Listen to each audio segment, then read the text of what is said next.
Assalamualaikum warahmatullahi wabarakatuh. Saya Syifa Rudina dan di sini saya akan menjelaskan simulasi Procure to Pay menggunakan Odoo 16. Pertama kita kenali dulu tahapan dalam Procure to Pay. Yang pertama itu Request for Quotation atau RFQ.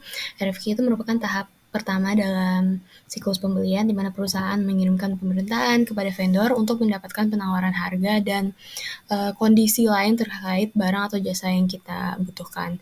Setelah menerima penawaran dari vendor dan disetujui, langkah berikutnya itu membuat purchase order. Jadi purchase order itu merupakan bentuk kontrak formalnya dari RFQ yang sudah disetujui tadi. Nah, setelah dibuat purchase ordernya diproses oleh vendor dan vendor mengirimkan barang.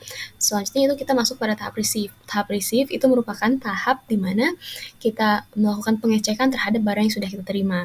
Jadi kita cek apakah kondisinya sudah sesuai, jumlah yang kita pesan sesuai dan yang diterima. Kemudian apabila semuanya sudah sesuai, kita bisa mengenerate vendor bill atau vendor akan mengirimkan tagihannya. Jadi vendor bill itu merupakan dokumen yang menyatakan jumlah yang harus dibayar untuk barang atau jasa yang telah kita terima dari vendor tadi. Setelah kita menerima vendor bills-nya, kita masuk tahap terakhir yaitu payment. Jadi pembayaran kepada vendor yang sesuai dengan jumlah yang tercantum pada vendor bill tadi. Untuk lebih memahami tutorial Procure to Pay ini, kita ada skenario yang dijalankan.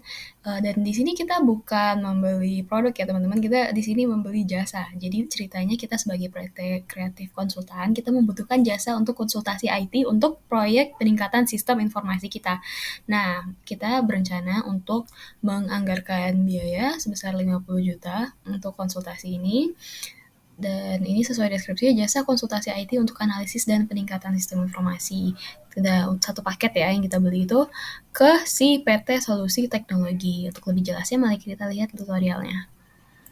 Masuk sebagai tim purchasing, jadi kita ingin membuat request for quotation baru. Klik new. Di sini vendornya Solusi Teknologi.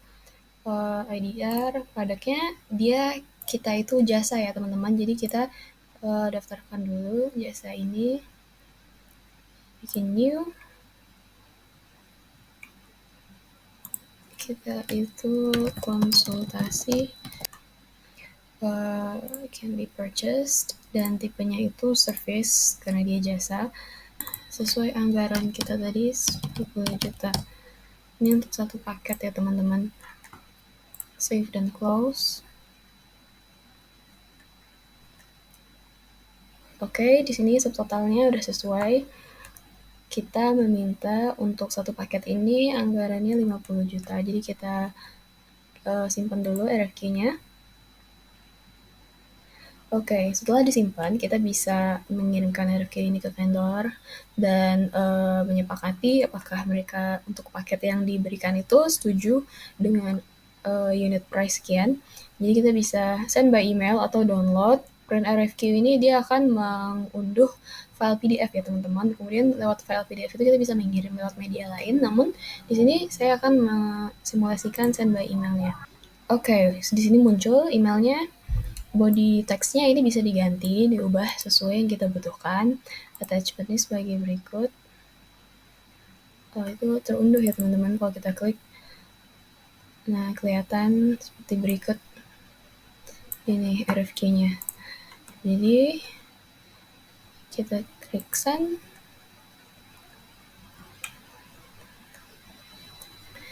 Template-nya juga itu bisa dikustomisasi ya teman-teman. Kebetulan ini kita pakai template dari Odoo-nya saja.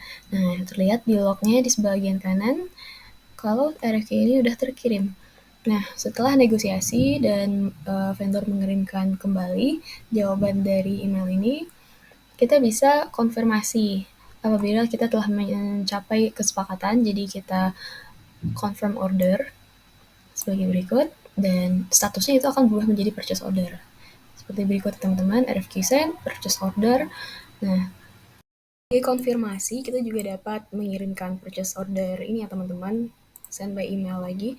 Jadi nanti yang keluar itu kurang lebih template-nya sama dengan RFQ. Seperti berikut ya teman-teman, template emailnya, kita klik send aja langsung. Dan emailnya akan terkirim sebagai berikut. Nah, setelah kita membuat purchase order, seharusnya itu apabila ini merupakan produk storable atau consumable, ini ada tahap penerimaan barangnya ya teman-teman. Jadi sebagai warehouse kita itu akan pergi ke inventory, kemudian barang-barang yang kita pesan tadi dari purchase order, kita akan mengkonfirmasinya lewat receipt seperti ini nih teman-teman. Jadi kalau ada barang yang kita pesan, demand-nya, kemudian yang kita terima itu kita sesuaikan di sini. Dan kita konfirmasi lewat receipt ini. Namun karena ini merupakan jasa, kita bisa langsung saja ke purchase order tadi. Sebagai departemen akuntansi, ada beberapa cara untuk membuat vendor bills ini. Kita bisa langsung create bills di sini, atau kita bisa pergi ke modul accounting, kemudian kita klik ini vendor, kemudian kita klik bills dan membuat bill baru. Namun di sini saya langsung saja untuk kepraktisannya kita bikin aja langsung create bills. Dan dia akan men-generate draft bill-nya ya teman-teman seperti ini. Nah, bill date-nya hari ini saja karena kita akan membayarnya hari ini.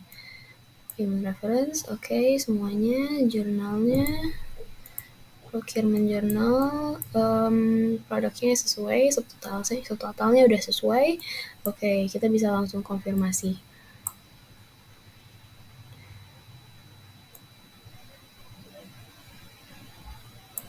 Oke. Nah, di sini kita sudah membuat vendor bill-nya teman-teman. Amount due-nya 50 juta.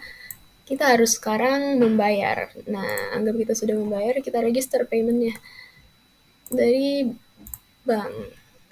Karena kita membayar lewat bank, ceritanya di sini. Nah, payment date udah sesuai ya, payment date-nya manual, create payment, dan akan muncul di bawah di sini vendor bill-nya sudah terbayarkan ya teman-teman. Oke, sekian tutorial dari saya, semoga bermanfaat dan terima kasih.